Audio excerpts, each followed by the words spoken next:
students were urged to stop the agitation, to go back to their classes. Sheikh Hasina's government also agreed that we will abide by the verdict of the Supreme Court and please you go back to your classes. But within this entire fiasco, I would say, the most important part, as we have all seen, is the Razakar narrative.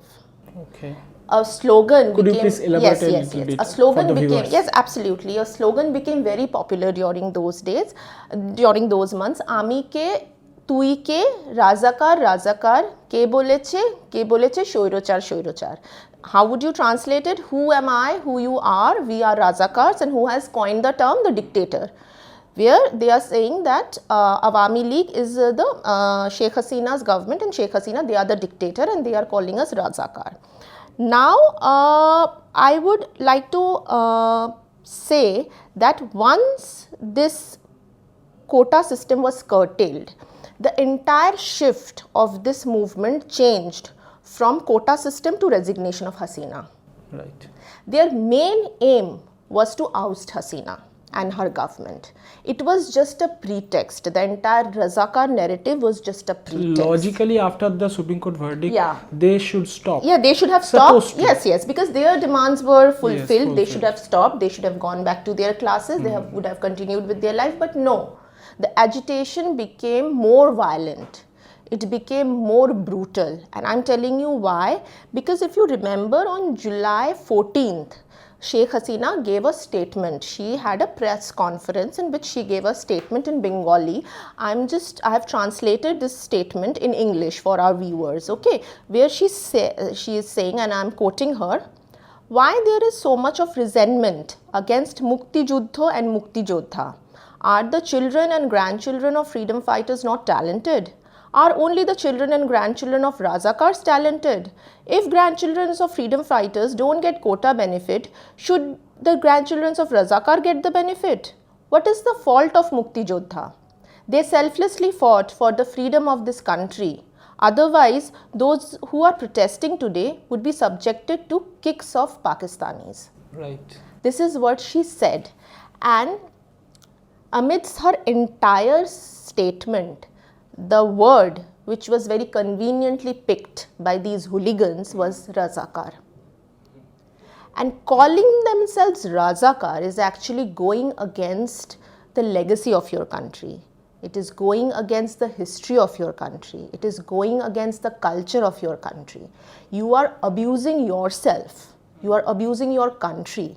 For example, if the Jews today start calling themselves as we are Nazis, and we are SS, and we are proud to be Nazis, we are proud to be SS. Actually, this is what exactly has happened.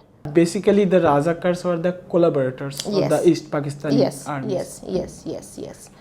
And what happens now, if you go back to the history, I'm going a bit, towards the historical part of it, because we need to understand why Razakar is so important. Because Razakar is like emotional significance to this phrase. And as you rightly mentioned, the Razakars were the collaborators. They were the facilitators of the Khan Sena.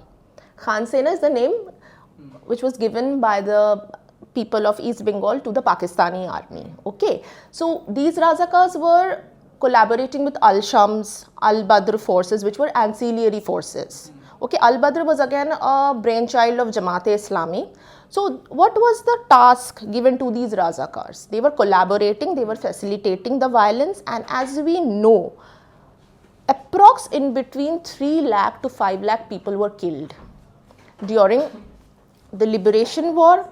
And these are all international statistics. I'm not going by, as we all know that the exact data of how many people were killed during the liberation war is not certain. So the figure is anywhere in between 3 lakhs to 5 lakhs people were killed.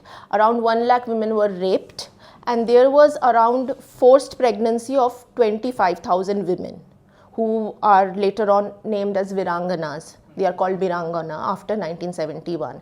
So the task of these Razakars was to locate, hunt, kill, wound, rape all the people who were against the Pakistani establishment. I'm not saying Pakistani state, who were against the Pakistani establishment, who were against the Pakistani military. That was their job, to kill civilians. And they volunteered into it. Yes. To kill civilians, to kill the intellectuals, to kill the minority, to kill anybody and everybody who raise his or her voice against the Pakistani regime. So this is the brutal history of Razakar. So mainly the targets are non-Muslims. Yes, non-Muslims, absolutely non-Muslim minorities, poets, writers, painters, intellectuals. And it is like you are destroying the brain of a country. That was one of the, focuses of this ancillary So force. when Bangladesh built, established the Bangladeshi government, there were very few intellectuals left actually. Yes.